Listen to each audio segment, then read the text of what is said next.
Hello, I'm Jay and I'm from the class of 21.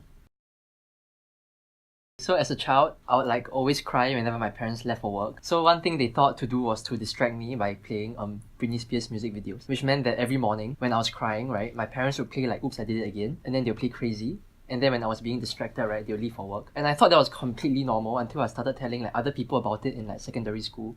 And then I realized that other people don't really watch Britney Spears every morning as a child. So I think as a child, I was more of a lonely person. I'll spend a lot of time alone. And cause I don't have siblings, so I thought it was normal to just find your own things to do. And so as a child, I really liked doing origami. I just kept folding paper all the time. And then I started learning random crafty things like how to crochet or how to do cross stitching. I don't know whether it counts as a memory, but I always had this very creepy recurring dream of being at the void deck of my grandma's HDB flat, and then I'll be kidnapped by a clown.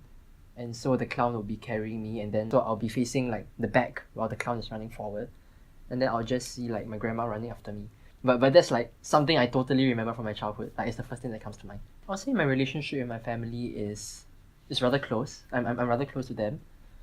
That said, I realized that my parents show love in very funny ways.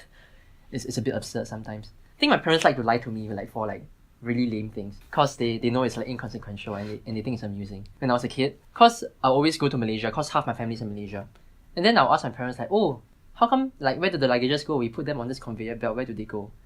And then my parents told me that the conveyor belt brings it all the way to the other country, through underground tunnels, and then just going on and on and on. And I believed them for 10 years. And then so I was so disillusioned when I found out that they were lying to me. On hindsight, I guess it's their form of showing love. I think music's the closest thing to magic that we can get in this world.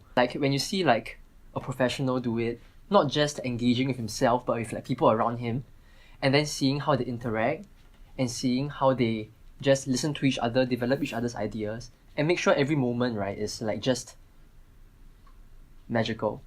And everything that they do is intentional, and there is a purpose behind it.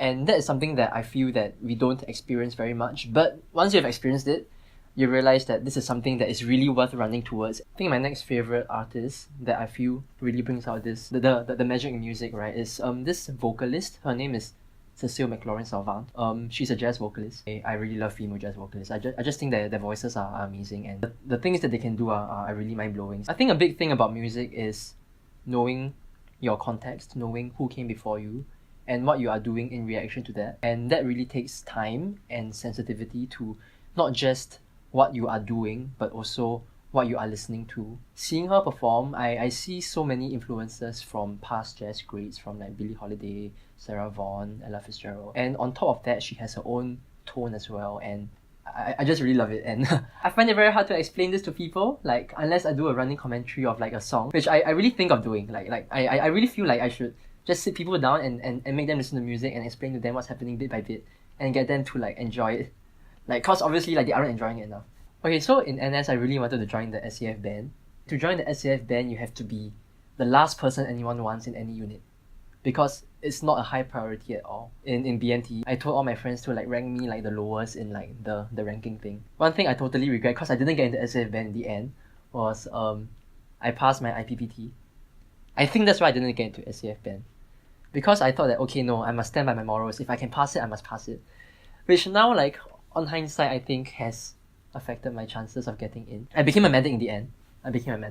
Which I think is super ironic, cause I am extremely non-medically inclined.